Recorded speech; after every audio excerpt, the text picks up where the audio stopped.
It's time to end the tale of the Two Stratocasters.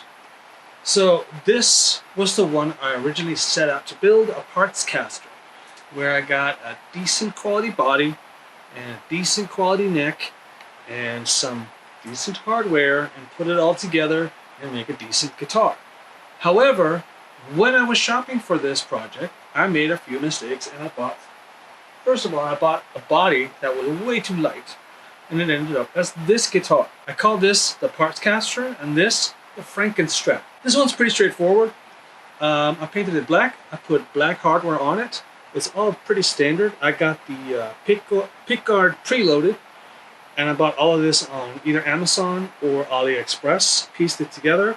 I did put the dice buttons on here because I wanted to personalize it a little bit. I'm going to be giving this away as a gift to a friend of mine, and this sort of has a relevance to our relationship, so I'll put that on there.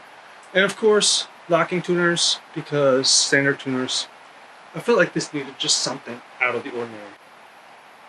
This was the guitar that was never meant to be, and I think maybe because of that, I didn't take it all that seriously when I was putting it together.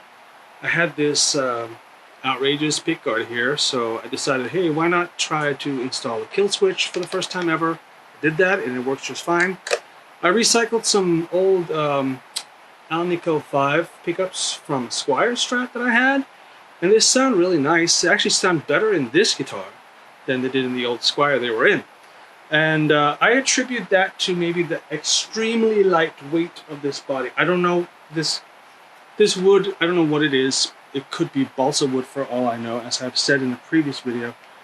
It's gonna dent, it's gonna relic naturally very easily, as it already has started to do. You can see that here, I think. Maybe if the camera will focus right there. And there's a few spots like that on this guitar already. The tuners on this are the standard ones that came with a previous kit that I bought, and it's just, you know, leftover parts basically. The tuners are not great. The pickups are great. The kill switch works, and well, this guitar had a short in it for a long time, as you may have known from previous videos as well.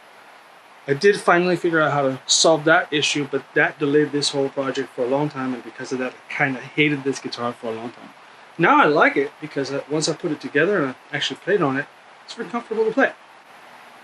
They were supposed to be one project. They ended up as two simultaneous projects, and that's not a bad thing, because I really learned a lot from doing these simultaneously. And I would do that again. I would do two builds at once, just because there's some overlap. When you got some downtime on one, you can work on the other. So I really like that. And also, it's good to have something like this that you can experiment on. You don't really care how it turns out, and then you can return to the main project and try to do something nice with it. So that's what I did. How about we listen to a quick demo?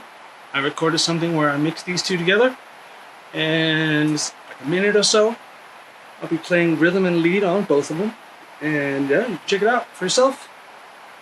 Both of these guitars cost less than $200 to build.